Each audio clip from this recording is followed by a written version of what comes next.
Subscribe کریں سید احسناز channel کو اور اس بیل آئیکن کو دبائیے ہماری لیٹسٹ ویڈیو سب سے پہلے دیکھنے کے لیے۔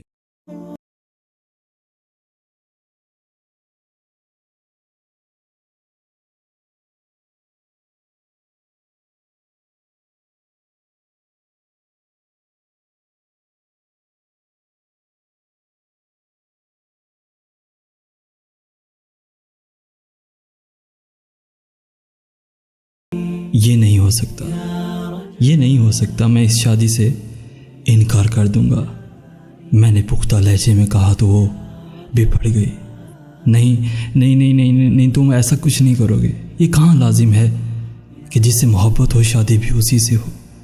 تو کیا ماں باپ کی خوشی کے لیے اپنی ساری خواہشیں قربان کر دوں؟ ساری زندگی روتے سسکتے ہوئے گزار دوں؟ یہ نہیں ہوگا، یہ نہیں ہوگا۔ میں نے احتجاج کیا۔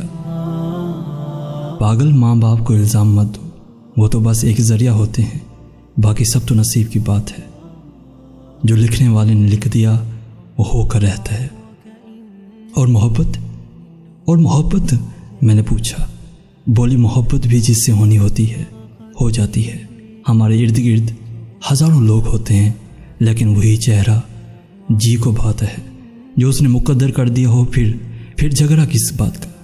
اس کی محبت ایسی ہی تھی، پرسکون ٹھہری ٹھہری سی، نہ کوئی شکوہ نہ شکایت۔ کبھی کبھی میں بوکھلا جاتا تو وہ ہنسنے لگتی۔ تم شادی کے بعد اس کو اپنا پورا یقین دینا اور اس کا بھروسہ جیت لینا۔ یہ لازم ہے کہ انسان جس کو خدا کے نام پر اپنی زندگی میں شامل کرے اسے پوری ایمانداری سے اپنائے، اس کے حقوق کا پورا خیال رکھے۔ اسے کبھی موقع نہ دینا کہ میری محبت کا تانا دے کر تم سے نفرت کا اظہار کرے۔ وہ کسی بزرگ کی طرح سمجھانے لگتی تو میں الجھ جاتا۔ اور تم کیا کرو گی میرے بغیر؟ میری بھی شادی ہو جائے گی، میں ہمیشہ یہیں تھوڑی رہوں گی۔ اور تم سے میری محبت ہے ہی کیا؟ چاندنی راتوں میں چھت پر بیٹھ کر گپیں لگانا، برسات کی ہلکی پھوار میں جی بھر کے بھیگنا، اور پھولوں کے موسم میں تتلیاں پکڑنا۔ بس وہ جان بوجھ کر مجھے تنگ کرتی۔ پھر میری شادی ہو گئی۔ وہ بالکل نارمل رہی، صرف اتنا بولی، اپنے وعدے کا پاس رکھنا۔